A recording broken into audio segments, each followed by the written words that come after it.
Hello everyone, this is Angel Esquivel here. Welcome back to another movie review, and today we're going to be reviewing Faces of Death, directed by Daniel Goldhaber and starring Barbie Ferreira. So, without further ado, let's get to the review.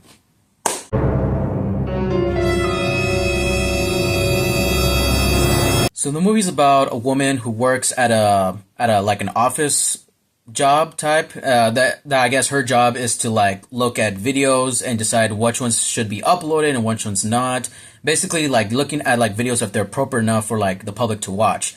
Later into the story, she watches some videos of people, getting brutally murdered by these like mannequins, to demonstrate like some scenarios, and she kind of dismisses them as like maybe fake or just experimental.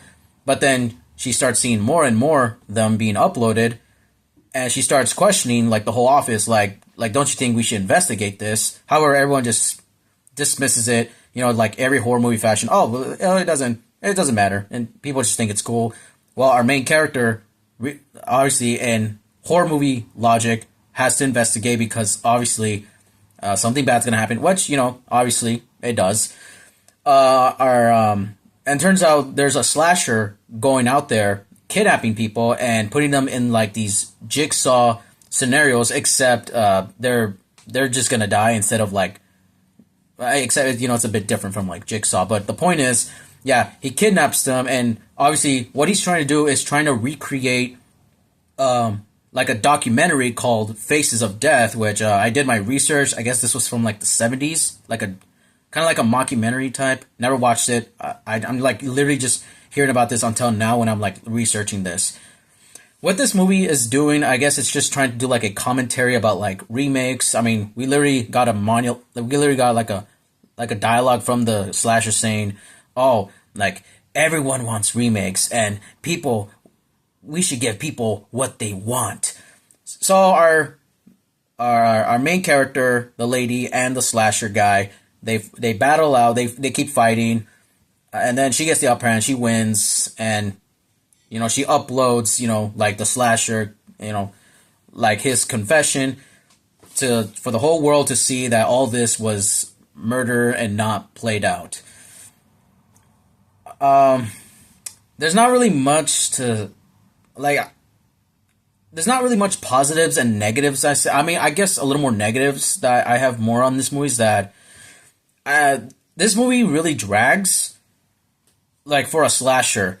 I was expecting like, because I remember seeing the poster, when I like before seeing this movie, I saw the You, Me, and Tuscany, and which I also saw in my last video. Yes, I did kind of pronounce the name title wrong, which I'm here and acknowledging it. I saw the poster for this movie, Faces of Death, and from the looks of it, it's saying, "Oh, sensitive to viewers," and blah blah blah. Just a warning. I saw that, I'm like, okay, I think we might get like another scenario of like Terrifier 3, where they give us a warning that, oh, this movie is gonna be gory, but in fact this movie is not that gory. I mean, there's gory moments, but it's just very generic. Like except it doesn't really show much. What's cool and all is that they do show us real life videos of that you would actually look up on the internet, and they're not censored. Which I think was pretty cool. But yeah, you can look that up. And the actress who plays our main character, Barbie Ferreira. When I did my research, I guess she plays on TV shows and stuff. I mean, from what she was doing, I guess she was a good actress. I mean, she was good at what she was doing. I'm just not really familiar with her works other than this movie. This is like my first time seeing her. And the guy who plays the killer of the movie, the only thing I know from him was that he was from Stranger Things, and that's only thing I know from him. And I don't really give a shit about Stranger Things. Mid. The director, Daniel Goldhaber, the only movie I know from him was Cam. I think it was called Cam. I think from it was a Netflix horror movie. That's like the only thing I know from him, and this one too. I mean, Cam, I would say like this movie was like a little better than this, because at least that one was kind of like had something going on, but this one it's like it really drags. Hell, I would say Psycho Killer, which was a really dumb horror film back in February, I feel like there was a lot going on than this. This one, it's like there's not much going on other than just like it's more expedition about what the slasher's doing and stuff like that. But there's not really much like killing. What I find interesting what this horror movie does is that usually in every slasher film there's always the our main female character who was like small, skinny, and always survives the horror movie.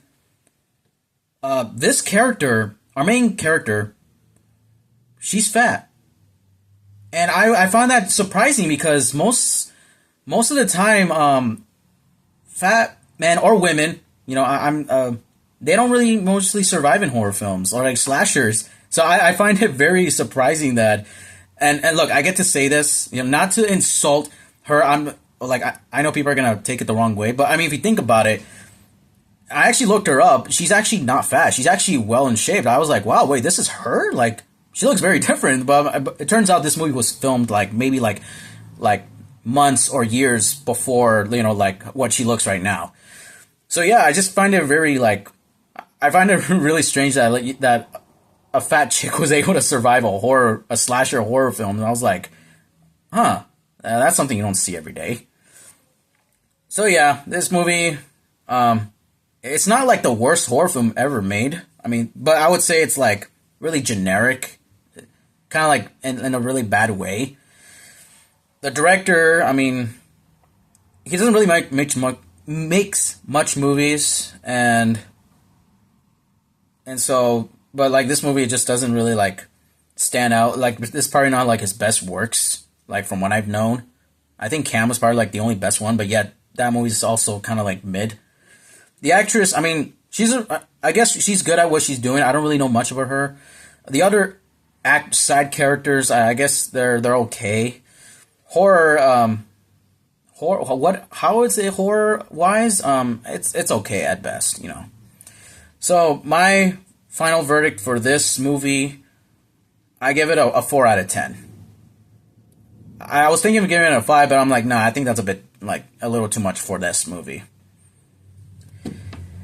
Well, hey, the only thing but today I'm actually a little positive because at least I watched the Godzilla Minus Zero teaser. Yeah, that's good. I'm really excited. Gotta wait for a few months, but yeah, I'm very excited to watch that movie. But yeah, Face of Death, it's pretty mid. No, it's not pretty mid, it's just mid. So in conclusion, for any upcoming film directors, or any director in general, if you notice that your audiences are getting bored from the movie that you made, that's how you know you messed up. But you can look back and see what you did wrong.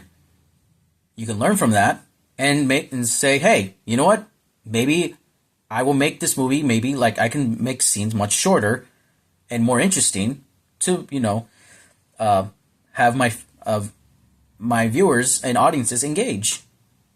And also, don't do this whole let me just do this one shot and it's just slowly start and it's just dragging on and that will make the audience maybe there's something symbolic about that. But no, in reality, you're kind of what the audience, they don't see it that way. They just see it as you just fucking wasting their time. So, well, that's going to be today's movie review. So make sure to like, comment, share, subscribe, hit the bell notification icon up there. Make sure to follow me on my Instagram page called Thunderstruck1810. This is Angel Esquivel here, and as always, I want to be a yo-yo man, he cried. Make me a yo-yo man. But the yo-yo master did not answer. He just kept on yoing.